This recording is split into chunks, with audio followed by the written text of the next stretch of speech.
Shalom, soyez bénis, que le nom de Jésus soit béni. Merci Seigneur pour ces instants au nom de Jésus.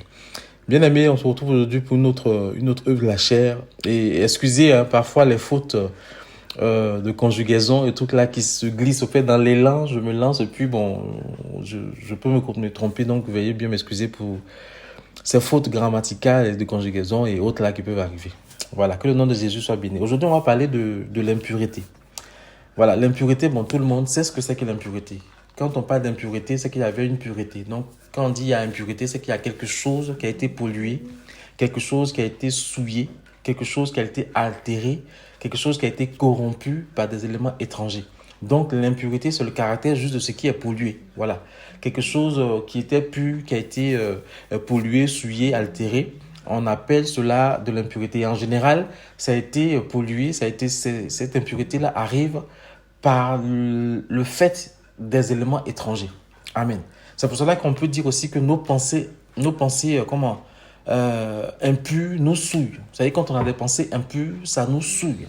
Et quand on a des pensées qui ne glorifient pas Dieu, celui qui a ces pensées-là, ou celle qui a des pensées-là, si elle ne les rejette pas, si elle ne les repousse pas tout de suite, lorsque ces pensées se présentent dans son esprit, elle sera souillée. On ne peut pas empêcher que les pensées impures arrivent, mais on n'est pas obligé de les garder. On n'est pas obligé de continuer d'avoir ces pensées-là. On peut les rejeter, on peut les souiller. Bien aimé, souvent, je suis là comme ça et puis il y a des images bizarres qui arrivent. À l'instant même, ça me gêne et puis je zappe tout de suite.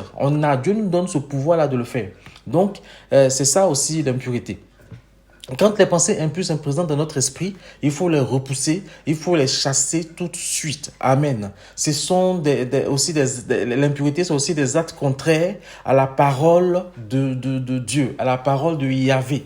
C'est ça aussi l'impureté. Quand on regarde les œuvres de la chair en général, en fait, tous ces péchés qui sont cités là, parfois c'est des répétitions que l'apôtre Paul fait pour comprendre. Parce que quand je parle d'impureté, je peux aussi toucher l'adultère, je peux aussi toucher les relations sexuelles illicites. Parce que de l'impureté, je peux aussi parler de la masturbation, de la sodomie, de tout ça. Tout ça, c'est des impuretés. Donc, ce que tu dois retenir, chrétien, c'est que toute action, tout ce que tu dois faire, qui à un moment donné va te rendre impur, c'est ça là qu'on appelle l'impureté.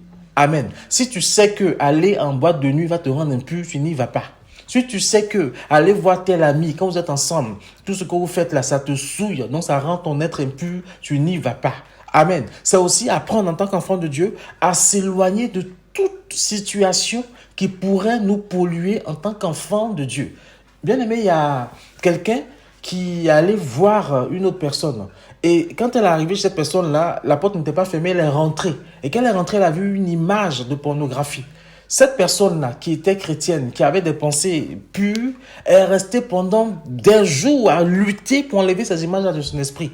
Il faut aussi faire attention à ce qu'on voit, parce que ça souillait son esprit, et même qu'elle était en train de prier, elle revoyait ces images-là, parce qu'elle a été choquée, elle a été souillée dans son esprit, et elle ne pouvait pas...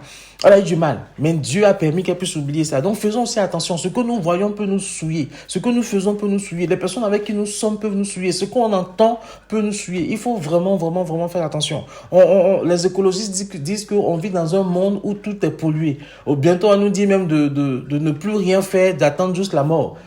Voilà, donc si physiquement, dans le monde physique, les choses sont aussi polluées, imaginez un peu le monde spirituel. Tout est fait pour que nous soyons dans l'impureté. Tout est fait pour que nous demeurions dans l'impureté. Et aujourd'hui, trop de chrétiens acceptent des choses qui autrefois ils auraient rejeté, ils acceptent trop. Et puis, c'est pas leur faute.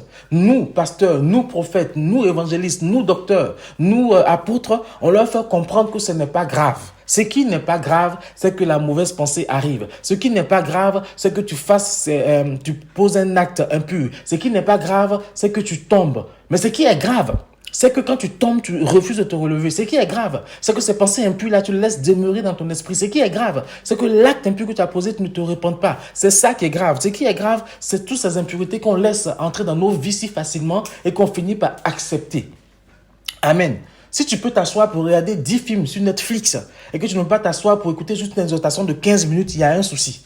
Amen. Donc, il faut vraiment que nous fassions attention à ce que nous faisons, à ce à quoi nous pensons, à ce que nous voyons, parce que toutes ces choses-là peuvent constituer pour nous de l'impureté, qui peuvent nous éloigner juste de la face de Dieu. Et comme nous chrétiens, quand le péché vient, au lieu d'aller se repentir, au lieu d'aller devant Dieu pour se repentir, on se trouve tellement indigne qu'en fin de compte, on demeure dans notre impureté.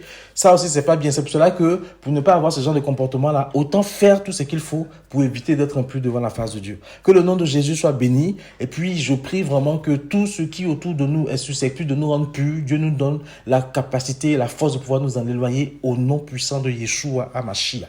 Soyez bénis. Et puis, on se retrouve vendredi prochain pour la suite. Amen, amen.